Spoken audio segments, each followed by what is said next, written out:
Hi, how you doing, and welcome back to DeeLee Plus. My name is Damian Lee, and today I'll be looking through r/BestOfRedditorUpdates. As always, I'll be reading the posts and any updates first, and then giving my thoughts at the end, and I encourage you to share your thoughts on the stories covered in the comments below. So sit back, relax, and I hope you enjoy. AITA for the email I sent to a teacher about her, quote, "you have to include everyone" rules, saying that was a dangerous lesson. I should note about these stories, if you've never seen this subreddit before, Best of Updates is going to be from places like AITA, Am I Overreacting, so on and so forth. It's just collecting all of the updates in one place. My daughter is 12. I'm trying to teach her ways of creating and respecting her boundaries that are age appropriate. Teaching her that it's okay to say no to things she feels uncomfortable with. There was a boy in her class who keeps bothering her and her female friends at recess. I've encouraged her to go to me or her teacher when this happens. My daughter told me a few days ago that in class, the teacher had asked the kids to form groups of about 4 or 5. She formed a group with 5 with some other girls. Then the boy who had been giving her trouble at recess came over and said he was joining their group. Another girl said that they already have 5 and he should work with a group who only have 2 or 3 people. He said no because the teacher had said about 4 or 5.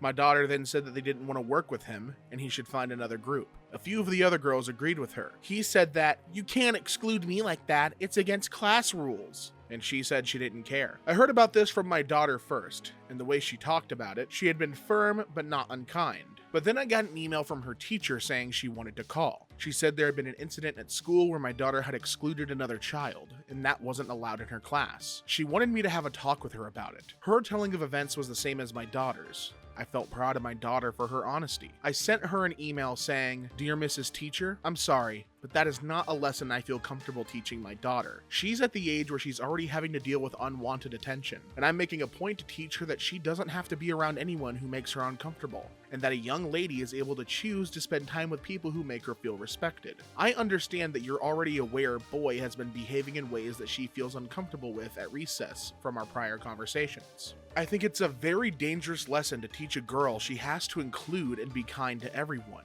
instead of teaching her to be aware of when someone is not respecting her no and stepping out of the situation. I hope I don't have to explain it in too much detail why I find this important, but to put it briefly, I was brought up with the include everyone mindset. No exceptions. It taught me to ignore my own comfort level, and as I became a young adult, I became the victim of men who used my inability to say no to their advantage. It's a dangerous lesson and no longer appropriate at that age. Thank you, OP. She emailed me back asking for a meeting in person with the principal. I'm preparing for that, but wondering if my email was too harsh. AITA for my response to my daughter's teacher, and the verdict was that OP was not the asshole, but of course there are updates. 2 days later, OP writes, edit to update. I reached out to the parents of the other 4 girls in the class who were involved, and we all coordinated to go speak to the school administration together. They had similar views, thinking it was inappropriate for the school to expect the girls to work with someone who they're not comfortable with, and frustrated the teacher didn't do more to deal with the issues during recess that made the girls uncomfortable to start with. I ended up asking the school if we could reschedule the meeting to a time all the involved families could make. We ended up meeting this afternoon along with my husband, another couple, 2 mothers, and a father, along with the teacher and principal. We all presented a united front asking for the following. The school does training for the teachers on trauma-informed teaching methods and the dangers of expecting young women to go against their best judgment of their own boundaries to be nice. Instead of include everyone, the kids should be allowed to respectfully set boundaries and taught to respect each other's boundaries. The school addresses harassment in class or at recess and doesn't enable it to continue. We went to talk, and I think it went a lot better having all the parents join instead of if I'd gone alone. The teacher and principal apologized, and the principal agreed to look for resources on how to better navigate the balance between being inclusive and not forcing kids into including someone who's crossing a line with them. This ended really positively, and I think that OP is on the mark. You know, when you teach kids and young women to push their boundaries aside because it's not being nice, and you know, I can't speak for some of that. It's not my lived experience of like what it's like to be a young woman, obviously. But I have had the, you know, just being nice to keep peace and, you know, oh, well, this would be mean to do is, so let's just say yes. Like, I've had that experience, and I think it's really healthy to, instead of encourage that, teach them what boundaries are and how to set them, especially at the young age they're at. I think that sets them up to be, you know, really in tune with what they will and won't accept as they get older, and to communicate those things in a healthier way. It's really smart to do that then, because as these kids get older and become adults, they'll be equipped with the concept of boundaries at a much earlier age and be able to navigate interpersonal relationships with that information, you know, instead of having to learn it the hard way, you know? That boy was trying to play the technicality loophole game. Teacher said about 4 or 5, so technically it can be more. You can't exclude me, it's against class rules, so technically I get to do what I want. Yeah, I mean, the kid too was definitely like towing the line to see how much he can get away with by being like, well, technically, you know, it's just, and again, like these kids, they're genuine kids. It's something you gotta reprimand and be like, hey, don't do that. It doesn't matter what is or isn't technically against the rules. And on the same coin of like being nice, it would be nice for this young boy to respect the fact that, you know, she wants to be left alone, you know? Next post. My 21M fiance, 21F, went on a girls' camping trip. I found out guys were there too when I saw a text that said, well, at least you got bachelorette party out of the way. Fiance and I have wedding planned for about a month from today. This past weekend, she went on what was supposed to be a girls-only camping trip to a lake. She was completely out of touch from Friday afternoon to Sunday evening. I was okay with this because she said she really needed the break. When she got home, she didn't even say hello and just started laundry, which I thought was a little sus, but she said it was because all her stuff was dirty, which I guess made sense. As Sunday night went on, she kind of kept slipping that there had been guys there. At first, it was just her friend's boyfriend, but it turns out the guys actually outnumbered the girls. I accused her of trickle-truthing me, and she said I was being a dick. As we were fighting, a text came on her phone, and I swear it said, at least you got the bachelorette party out of the way. It was from JJ, and I can't for the life of me think of who that is, nor do I have any context about the conversation as a whole. She says the text didn't say anything like that and accused me of spying on her. I said it's not spying if her phone was on the couch between us and the message was on her lock screen. She got furious and left, and I haven't heard from her for 2 days. She turned off Find My Friends, so I have no idea where she is. What the hell do I do here? I mean, I know what my instincts tell me, but instincts aren't always right. Edit. People asking for an update, there really isn't one. It's Wednesday morning and I haven't heard from her. She hasn't been here for her work clothes and her parents don't know or aren't saying where she is. They said they aren't worried though, so I assume she's safe. I'm just trying to deal and figure out what the next step is. We were supposed to do a meeting with a caterer today, so I guess I'll go to the meeting and see if she or the parents show up. That'll tell me a lot.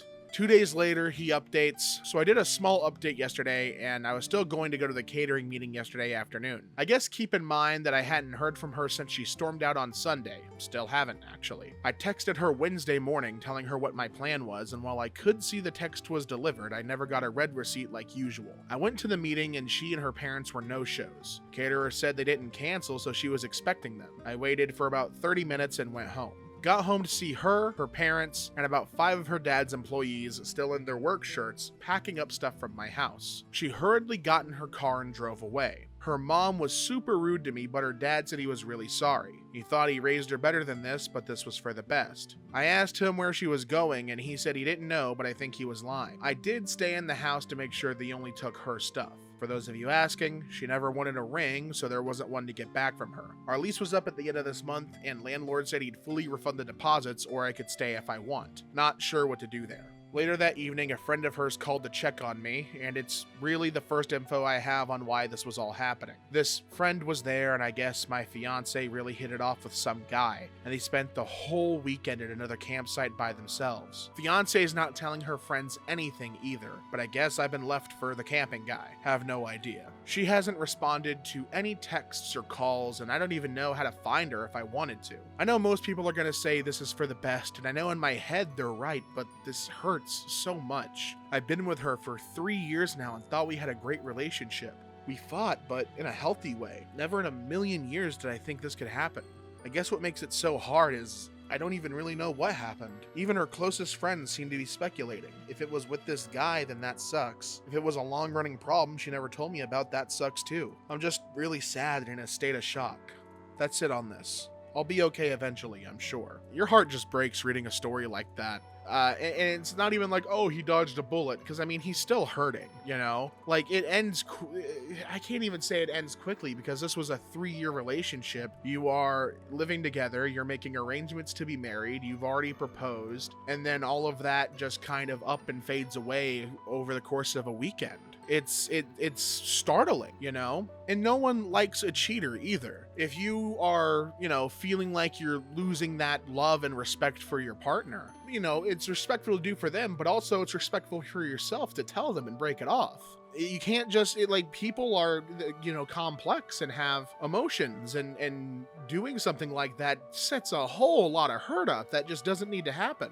The fact that OP showed up at home and she immediately gets in a car and bolts should tell you everything you need to know. Like, it's done and she can't even face it. You can't be responsible for this thing that you did. It's disappointing, and that's to say, you know, that's the least I could say, you know. Next post. My 34M ex-wife 32F divorced me after she got cancer so that she could leave first. Now she wants to come back. Should I give her another chance? I met my wife, I'll call her Anna, during our first year of university. We dated through university and got married right after her graduation. Things were happy for about a while until Anna discovered a lump in her right breast. I encouraged her to have it checked out, and she was reluctant to do so, but ultimately did it because breast cancer runs in her family, and sure enough, that's what she had. The good news, if it can be considered a good news, was that the breast cancer she had was extremely treatable with chemo and radiation. Based on her family history, her doctor also recommended a double mastectomy for her. This put Anna in a really dark place. I suggested she go to therapy, but she outright refused and said she never wanted to hear me suggest that again. So I did my best to be encouraging and supportive to her. I took time off work to be at every appointment with her.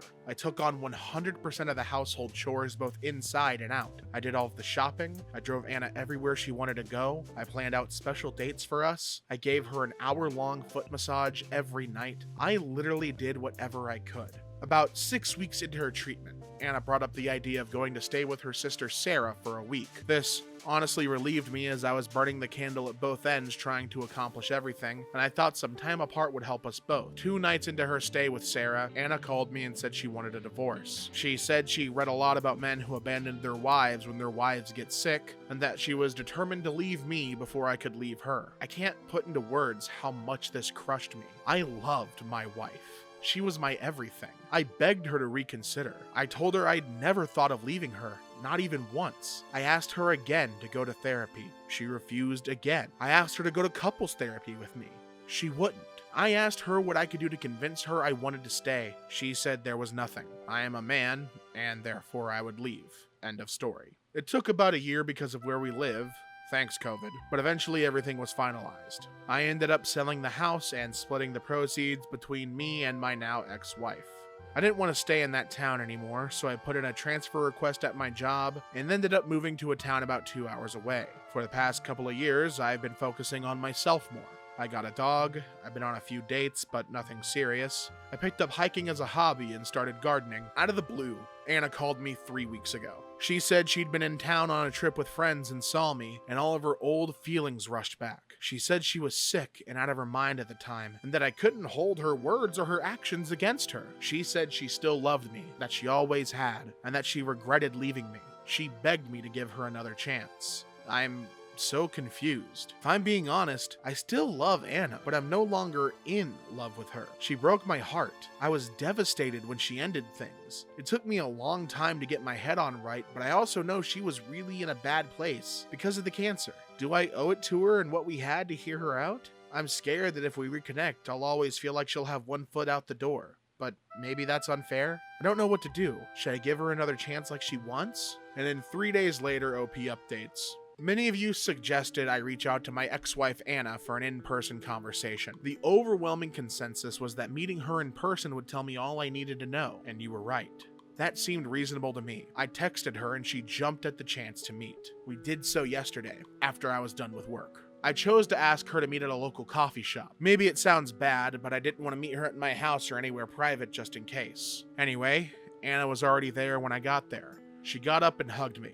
I I let her, but didn't hug her back. Then we sat down. I asked her to remain quiet while I talked, and then I told her everything. I'm gonna sum it up here because I honestly don't remember everything I said. I think I talked for like 10 minutes solid while she just sat there and teared up. But I told her things like how much she had devastated me. I told her that I would have stuck with her through thick and thin, no matter what. I told her that I loved her, and that hadn't changed after her diagnosis or treatment plan. I told her that I was broken after she initiated the divorce. I told her how hard it was for me to pull myself back together. A lot of you pointed out that if Anna and I got back together, I should be worried about what she would do the next time she got sick, or if I got sick, and you were right. So I told her that too. And she got mad and interrupted me at that point. She said I was being unfair, that I wasn't taking into consideration her mental health at the time. She said she wasn't thinking straight, but that now she was. I took the chance to ask her if she'd been to therapy. She told me she hadn't, and that she had no plans to, and that she didn't need it. I have to admit, that crushed me a little. I asked her why. Just why? It's the one question I've really wrestled with over the months, and she said that she'd gone looking for support groups and found a lot of women who had stories about their partners leaving. She even mentioned Reddit, funnily enough. She said she talked through it with her sister Sarah. Anna said that Sarah, to her credit, had tried to dissuade her from divorcing me, but that between social media and some of Anna's friends, Anna felt like she had to go through with it to be seen as a strong woman. That is word for word what she said to me. I don't remember anything else, but I will never forget that. She broke my heart and threw away our relationship because somehow in her mind that translated to being strong. She then started trying to tell me we could get back together again, but at that point I just flat out told her that wasn't happening. What it comes down to for me is that I just can't trust her. I would always be worrying about the same things happening again. She cried a lot and tried convincing me for a little while.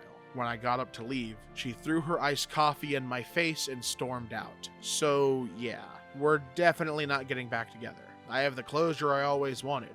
I wish it felt better. I've been dwelling on it for the past day and a half, and I keep wondering if there's something I could have done better. Some way I could have saved our relationship, but I know there's not. I've blocked her number. I kinda hope I never hear from her again. There's a certain kind of whiplash you get from seeing her say, well, you're not considering my mental health, followed by, I will never get therapy. It kind of throws you for a loop. When I got up to leave, she threw her iced coffee in my face and stormed out. Even now, she has to be the one that walks away. After all that, when he got up to leave, she had to be the one that stormed out. She hasn't changed at all, and refused to get the help that could help her change. Yeah, and I think that ties into the whole thing of her, you know, like being like, oh, I need to look strong. And it's not, therapy isn't a weak thing. Rejection isn't a weak thing. There's no power to be regained there. It's not something, it's not a thing where, oh, I admitted that I need to get help, so that makes me weak. It's a strong thing to ask for help. It's why it's a hard thing to do. I'm glad OP got the closure that he wanted, but I gotta be honest, I don't, with how his ex feels about mental health and therapy, I feel like this wouldn't have gone any other way than, you know, sour. It's just unfortunate that it had to happen. He mentioned they were married, so I wonder if there was anything during the marriage before, you know, Anna got sick that could have maybe been an indicator that this would be something that could happen, that her attitude towards therapy and mental health was so, you know, distorted. Next post. BF faked death and then called my reaction manipulative. Before I begin this one, there's like 4 or 5 trigger warnings, so I want to read them here in case this isn't something you want to hear. Self-harm, self-harm relapse, drunk driving, manipulation, and emotional abuse. Again, if this is something that, you know, you can't handle hearing, you can use the timestamps in the video to skip this story. Me and my boyfriend. I'm 21F, he's 24M, together for 3 years. Live apart, but have/had plans to rent together soon. Everything perfect before this. Backstory. I have a history of self-harm. Have done since I was 11 years old. The last time I did it was 2 years ago. I have some brutal scars, but I'm doing much better and I'm in therapy. Been a while since I even had the urge. My boyfriend had an ex before me who played mind games a lot. I feel it's relevant as he sometimes thinks I'm playing games when I'm not. For example, he was wary when we started dating that I would self-harm for attention or do it to punish him. His ex would threaten things like that if he ever left her. I don't/have never done this, and despite my struggles, I'm pretty good with being patient and communicative. Until this, I considered us to have a really healthy relationship. Main story. BF went out drinking with his friends. I usually hear from him as he gets home, 2 a.m.-ish, to let me know he's home and safe, but I didn't hear anything last night. I figured he just forgot. No biggie. I went to bed as normal. I woke up at 11 a.m. to a bunch of missed calls from his mother. They live together. I called her back and she texted at 1 p.m. that she couldn't talk. I was kind of worried and told her as much. She said my BF didn't get home last night and was in a crash and didn't make it. This was super weird to me since I get on well with his mom. It would never expect to be told this via text. After some more texting, I fully believed my boyfriend had passed away that morning, and I totally shut down. The people I live with were out all day, so I was alone. Grief set in immediately, and I had an extremely bad relapse on my self-harm. At that point, I didn't even care. I was just hurting so much, and my usual coping techniques just weren't doing their job. I listened to old voice notes of his and even sent one telling him how much I loved him through the most unhinged sobbing I've ever done. Well, he arrived at my house 20 minutes later saying it was a prank, since he got into a small bump and thought I'd get mad about him driving drunk, as well as about him mushing up his car a little. And him and his friends came up with this plan to just make me happy he was alright. So they took his mom's phone and the above happened. I was obviously thankful he wasn't dead, but I had a million other much stronger emotions. I was so angry he drove drunk, so angry he saw nothing wrong with it, so angry that he would lie about something so serious, and absolutely heartbroken that he let me sit in grief for over an hour until I sent a voice note that made him feel bad, plus lots of other things I'm still struggling to articulate. He found out I harmed and flew off the handle. He said I punished him and turned a harmless prank into something much more serious and ruined the joke of it. He said I was guilting him for having fun, and now he can't trust I won't do it again. He even suggested I stay in the hospital for my mental issues for a few weeks and crank up therapy. He said he can't leave me now if he wants to, or else he'll act like this, just like his ex. I am beyond hurt. I probably should look into therapy if I'm still resorting to it, I admit, but this was not an everyday bout of anxiety or even a breakup. I thought he'd die. I'm also very aware that his actions were massively shitty and him being so manipulative in the aftermath. How is it a punishment if I thought he was dead? I absolutely would not react like this if he just broke up with me, and I never said or hinted at that. Not really sure what to do now. My gut tells me to leave him over this, but I'm so unsure. There's an update 13 days later from OP. Long story short, I broke up with him for the following reasons. Drunk driving, endangering himself and others. Took his mother's phone and made me think it was her. Deception, telling me he was dead. Deception and extreme emotional distress. Letting me think that for hours. I could list every negative trait for that one. Borderline sociopathic behavior. Not being sorry for any of these things. Twat, telling me I'm too sensitive. Invalidation, shifting blame. Being mad at me for relapsing. Unsupportive, uncaring, unkind. I still won't blame him for the relapse, though, as many people here wanted me to. That is on me, and I'm still going to therapy regularly for that. So, for those interested, I took a few days to myself. I did speak over the phone to his mom, and she was incredibly apologetic on his behalf. I taught her how to put a passcode on her phone. After that, we met up and I outlined the things I listed above. He seemed apologetic and sincere about all of them and listened to me well. Unfortunately, he didn't quite understand that being apologetic wouldn't get me to change my mind on ending the relationship, so his true colors came out at the end. He got annoyed at me for ending it and again told me I was dramatic and other invalidating arguments. Oh well, I said what I needed to say and that's enough closure for me. OP made the most correct choice of correct choices to leave this guy. As I was reading it, I couldn't believe the things I was reading there.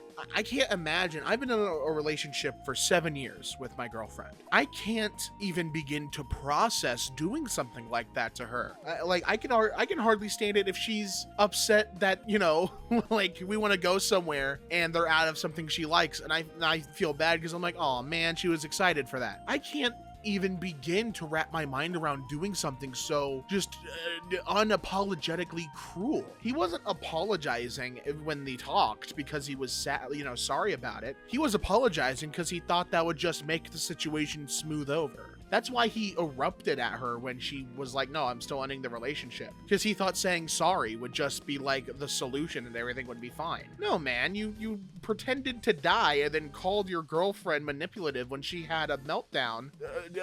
You know, rightfully so, having a meltdown because she thought her partner was dead. It was an appropriate reaction. Like, the relapse isn't great, but she's not blaming you for that. And I'm going to sound a little frazzled on this because it's so absurd to me. this is one of those things I read and I almost sit there and I'm like, is this creative fiction? Was this posted? Like, you know what I mean? It's one of those things that's so crazy to read, you could never imagine it actually happening. But OP's saying it did. I guarantee you too, with the boyfriend mentioning his ex was some sort of crazy. This story makes you doubt that, you know? Like, oh, is this one of those kinds of people where everyone around him is an asshole? That means you're the asshole. You know what I mean? Next post. Baguettes are disappearing from my apartment without a trace, and I have no idea how or why. First time Redditor here. I've never been one to post things on the internet, but I'm genuinely so confused and need to figure this out for the sake of my own sanity. For a little background, I, 26-year-old female, have recently gotten into sourdough bread making, and after some of my coworkers bought baguettes from me, my hobby became a successful side hustle. I get around 20 to 35 orders a day. Around 2 weeks ago, I baked exactly 50 baguettes, which I know because each baguette form/tray makes 10 baguettes, and I baked 5 forms, so 50. When all of the baguettes were done, I went to bed and left them to cool on my counter. When I woke up, I immediately went to package the cooled baguettes, and I came up 2 baguettes short, so I recounted. Only 48 baguettes. Because I always bake a few extra baguettes for myself and to give my friends, this wasn't a problem. But I was still confused as to what happened. A few days later, the same thing happened again, except I came up 4 baguettes short. The next day, I took extra care to count out the baguettes, exactly 30. After they baked, I lined them up, 3 equal rows of 10, so 30. I went to bed, and the next morning, each row only had 9, so 27 baguettes. This confirmed that the baguettes were in fact going missing. Honestly, I have no clue how they could be disappearing. I don't have any pets that could eat the bread, no roommates or a partner to steal it, and no one other than myself has a key to my apartment. I highly doubt anyone would be able to break in through my front door without me noticing, and while I do have a balcony, I'm on the 4th floor, so I doubt that anyone would scale the building. I do have neighbors that I suppose could access my balcony from theirs, but each balcony has about an 8-foot gap. The door to my balcony doesn't lock, so if someone could get to my balcony, they would easily access the bread. The fact that anyone would ever break into a house to steal bread is so weird and unbelievable. I'm not a sleepwalker to my knowledge. I'm not schizophrenic, and I'm not on any medications, nor do I need to be. All of the reasonable answers to this mystery are so unlikely and frankly silly. I ordered a small hidden game camera to see if the baguettes are truly being stolen, which should arrive tomorrow. I'm pretty sure I'm of sound mind, so if this happens again, I really will start to get scared. At this point, I really just need the Reddit community to help me solve this. I would greatly appreciate any of your theories and will hopefully update in a few days about the situation. First update. I have no idea if this is the right way to update, so please feel free to correct me if I'm wrong. I want to thank you for all of you that offered advice and theories. I checked my carbon monoxide detector, and it was fine. I don't use weed or even alcohol, and I don't wake up full, so I don't really think I'm the bread thief. As for my landlord, I believe she would never do something like this. She is a very sweet, middle-aged lady and has never given me a reason to believe she would go into the apartment without my knowledge. At this time, I'm afraid that it is likely a human thief because of how neatly the baguettes disappeared. I have taken some precautions by barricading the front door, the balcony, and my bedroom door. Honestly, I don't feel unsafe because I highly doubt a bread thief would try to kill me. Because of my baking schedule, I didn't bake today, but I set out 15 cookies on a plate to see if anything disappears. They are oatmeal chocolate chip, homemade. The camera should arrive at around 4 tomorrow. I will also be baking tomorrow. I'll be able to set up in video. I ordered a lock for my balcony and that won't arrive till next week. I have not contacted the police yet because I don't really have much evidence and nothing else has gone missing. Wish me luck. I'll let you know tomorrow if the cookies were taken. OP posted another update. I woke up this morning safe, thank goodness. When I took down the barricade from my room and went to the kitchen, I checked to see if any cookies had gone missing. All 15 were still there. The balcony and front door barricades were both intact. This could mean a few things. Rats don't like oatmeal chocolate chip cookies. The barricades stopped an intruder. The thief knows my baking schedule. Every other day breaks in. And because I'm baking today, will smell the bread and try to steal bread again. I fear the third option is most likely. For now, we'll have to wait until the camera arrives. We'll update soon. Huge update! The thief has been revealed! At around 1 in the morning, the cameras picked up some movement. And when I looked at the live footage on the counter, there was a man. Worst case scenario. So I called the police and stayed in my room. While they were on the way, I was watching the man steal 2 baguettes. I wasn't crazy. and then it clocked to me how he got in. The huge vent on my ceiling. For context, the vent is almost directly above the refrigerator. He's been climbing out of the vent, onto the refrigerator, then the counter, and lastly the floor. This was confirmed by watching him disappear. The police arrived maybe 2 minutes later, and when I explained what was going on, they went into the vent after him. He was arrested for breaking in, and I was asked to go down to give a statement. This took a really long time, so sorry I couldn't update sooner. As to who this man is, he is one of my neighbors. Because this is now a legal thing, I don't think I should say much, but what I will say is that I never would have expected this from him. I don't know him well at all, but he seemed nice enough. The thing is, I can't figure out his motivation. Like, I know that baguettes are good, but how do you figure out the vents and go on to break in and steal baguettes? Obviously, I notified my landlady and she was very understanding that I will be leaving. The officer said that I'll be able to go and get my things later today. Since I don't have anything else to do today, I'm gonna see my psychiatrist and then stay at my friend's house until I can find a new apartment. The last update OP leaves is that the thief isn't able to pay his bail, and so he'll stay in jail until the court hearing. But with that story, it reads almost like a cartoon. You know, the bread thief who's breaking in through the vents to steal baguettes, and a lot of baguettes too. Like, what, 3, 4 at a time? It's a horrifying story, don't get me wrong, but there's a hint of comedy there. The police running into the vent to get this guy. It was a man, worst case scenario. Like, this is funny. It does, I don't know, it gives me a hint of like, did this really happen? You know what I mean? Just the way it's written, and it's very much, this reads like something that I'd be like, oh, this is great, but obviously like a creative work of fiction. I want to know what you guys think, though. Do you think this happened? Do you think this is a real thing? Do you think the vent bread thief is out there among us? That's going to do it for today's video, and I hope you guys enjoyed. If you did, be sure to subscribe with those notifications on, because I upload every Monday, Wednesday, and Friday. Until next time, my name is Damian Lee, and I'll see you around.